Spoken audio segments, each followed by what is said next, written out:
Urerorera KMTV Itahiro ria Deto.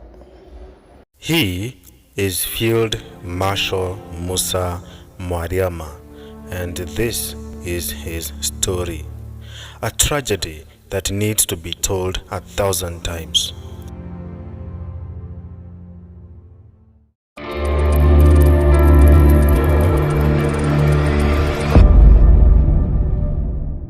Mwaria was a courageous leader of the Mau Mau resistance. The mere mention of his name sent shivers down the backs of the pale invaders from the British Isles. Because of him, the white men and women made sure to carry their guns at all times, for no one knew the moment and the time when he would suddenly spring from the air like a ghost and exact punishment upon the white man for his crimes against the black man. As his brother Kimathi fought from the Abadeas, he led the brave Meru battalion from his bases in the thick, dark forest of Nyambene in Meru. Here are some shocking facts about him. Number 1. He is the highest ranking Mau Mau leader who survived the war without being killed or captured by the white man. But my soul weeps when I remember it was a black man like him who finally put him in chains and stole his dignity. Number 2. After independence, they decorated him with the National Order of Elder of the Burning Spear, EBS, a title that meant nothing to him as it did nothing to his predicament. He was also given a 15-acre piece of land in Timau, Meru. It was barren and in a very cold place on the slopes of Mount Kenya.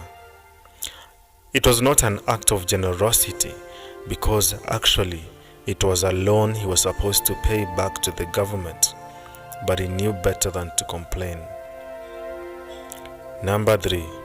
Before joining the Mau Mau, he worked as a security guard in Nairobi.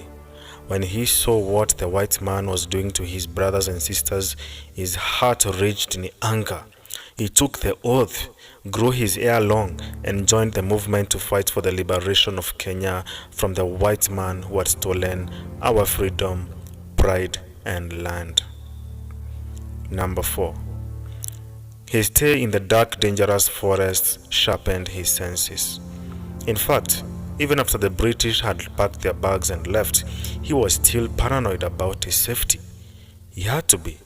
There was another oppressor in town, and he was more ruthless and cruel than the white man could ever be. He was black, like him. Number 5. Post-independence Kenya did not favor people like him, former freedom fighters.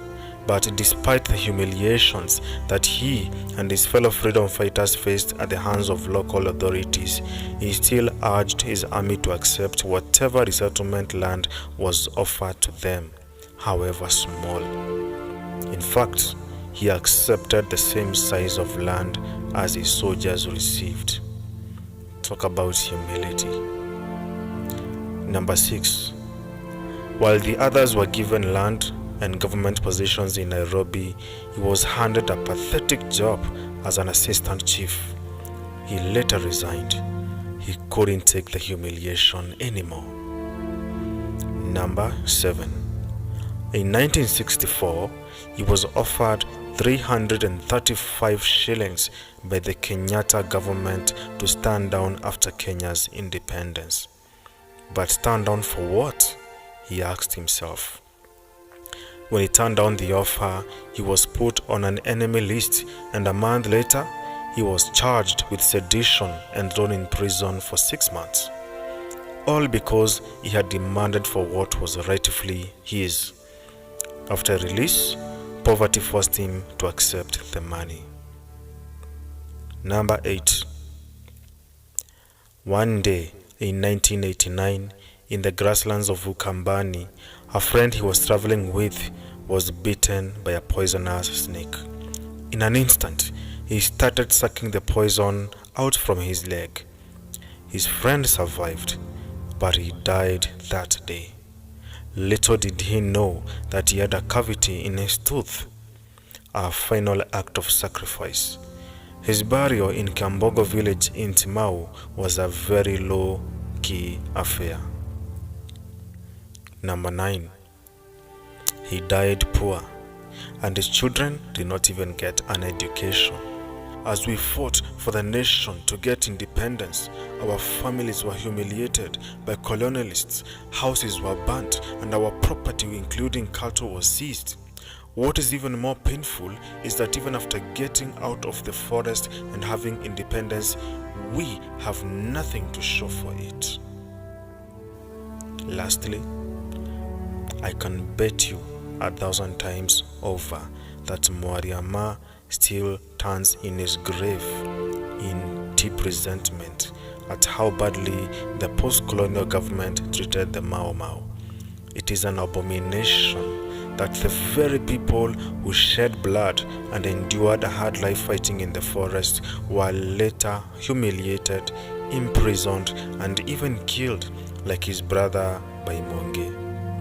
I hope one day the land will be cleansed of this abomination, that the children of the Mau Mau will finally reach the promised land, and then finally his soul will rest in peace.